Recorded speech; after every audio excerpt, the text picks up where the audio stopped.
नमस्कार। आज के इस खास विश्लेषण में हम एक बहुत ही क्रिटिकल डेटा को डिकोड करने वाले हैं।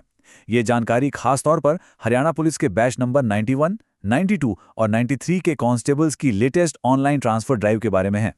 हम इस पूरे डेटा को बिल्कुल साफ और सीधे तरीके से समझेंगे ताकि ये क्लियर हो जाए कि खाली पद असल में हैं कहाँ और कहाँ बिल्कुल नहीं है। तो चलिए बिना देर किए सीधा डेटा पर चलते हैं।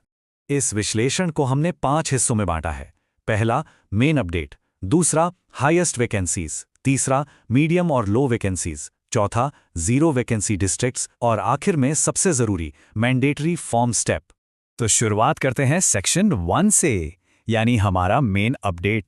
5200। जी हाँ, डेटा से पता चलता है कि पूरे राज्य में इस ऑनलाइन ट्रांसफर ड्राइव के तहत कुल मिलाकर करीब 5200 सीटें खाली बताई गई हैं। अब देखिए, कोई छोटा मोटा आंकड़ा तो है नहीं, ये नंबर दिखाता है कि इस बार की ट्रांसफर प्रक्रिया कितने बड़े स्केल पर हो रही है। इतने बड़े लेवल पर ट्रांसफर का सीधा सा मतलब है कि ऑप्शंस की कोई कमी नहीं है, बस आपके पास सही जानकारी होनी चाहिए। आगे बढ़ते हैं सेक्शन 2 की तरफ। हाईएस्ट वैकेंसीज, यानी सबसे ज्यादा खाली पद कहां हैं। अब जरा टॉप 3 जिलों के नंबर्स पे गौर कीजिए। सोनीपत में लगभग 600 और फरीदाबाद में भी करीब 600 सीटें खाली हैं। इसके ठीक बाद नंबर आता है झज्जर का, जहां 550 सीटें उपलब्ध हैं। अब ये 600 और 550 के आंकड़े साफ बता रहे हैं कि जो भी इन एरियाज में पोस्टिंग चाहते हैं, उनके लिए यहां मौके सबसे ज्यादा हैं। ये बिल्कुल प्राइम स्पॉट्स हैं इस वक्त। लेकिन ऑप्शन सिर्फ इन टॉप 3 तक ही सीमित नहीं है। 200 से 300 सीटों वाले जिलों की एक काफी लंबी लिस्ट है।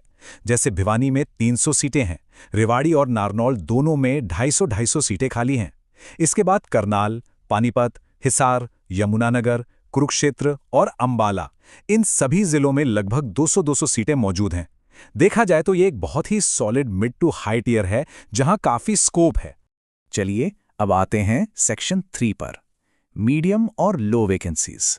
मीडियम वैकेंसी की बात करें तो जींद और गुरुग्राम में 150 सीटें हैं। वहीं फतेहाबाद, कैथल, पलवल और डबवाली में करीब 100 सीटें हैं। लेकिन जैसे ही हम लो वैकेंसीज की तरफ नजर डालते हैं, नंबर्स में एक भारी गिरावट दिखती है। सिरसा में सिर्फ 75, नूह में 70 और पंचकूला में तो केवल 50 सीटें ही खाली हैं। अपनी प्रेफरेंस भरते समय इस शार्प ड्रॉप को दिमाग में रखना बहुत जरूरी है। अब इन सब के बीच एक बहुत ही क्रिटिकल सवाल उठता है, क्या कुछ ऐसे जिले भी हैं जहां बिल्कुल जीरो, मेरा मतलब है एक भी सीट खाली नहीं है। यही है हमारा section 4, zero vacancy districts.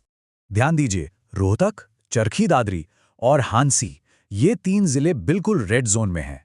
Source data के मुताबिक यहां बिल्कुल भी सीट नहीं है, यानी जीरो। अब इसका सीधा सा मतलब यह है कि इन लोकेशंस पर अपनी प्रेफरेंस वेस्ट करने का कोई फायदा नहीं है। यहां कोई गलती नहीं होनी चाहिए, वरना आपका एक ऑप्शन पूरी तरह बेकार चला जाएगा। और अब हम पहुंच गए हैं अपने आखिरी और सबसे जरूरी हिस्से पर, सेक्शन 5, मैंडेटरी फॉर्म स्टेप। यहां 2 बहुत ही अहम बातें हैं जिन पर ध्यान देना है। पहली बात, हरियाणा आर्म्ड पुलिस यानी एचएपी में भी लगभग 555 सीटें खाली हैं, इन्हें भी कंसिडर किया जाना चाहिए। और दूसरी, जो सबसे ज्यादा क्रिटिकल है, बैच 91, 92 और 93 के सभी लोगों को नो ऑब्जेक्शन फॉर्म जरूर भरना है। इस फॉर्म का लिंक मूल जानकारी में दिया गया है। अगर ये फॉर्म नहीं भराना तो अपनी पसंद की पोस्टिंग मिलने के चांसेस लगभग खत्म हो जाएंगे। ये स्टेप मिस नहीं करना है। तो जरा सोचिए, बिना सही डेटा और जानकारी के सिर्फ अंदाजे से अपनी प्रेफरेंस चुनना कितना भारी पड़ सकता है। आज के इस विश्लेषण में हमने जो डेटा देखा वो सिर्फ कुछ नंबर्स नहीं है, बल्कि एक सेफ और सही फैसला लेने का पूरा ब्लूप्रिंट है। इन आंकड़ों और जरूरी फॉर्म्स को इग्नोर करना एक बहुत बड़ी भूल हो सकती है। उम्मीद है कि इस जानकारी से ट्रांसफर ड्राइव को लेकर एक क्लैरिटी मिली होगी और ये एक इन्फॉर्म्ड डिसीजन लेने में मददगार साबित होगी। आज के इस विश्लेषण में बस इतना ही।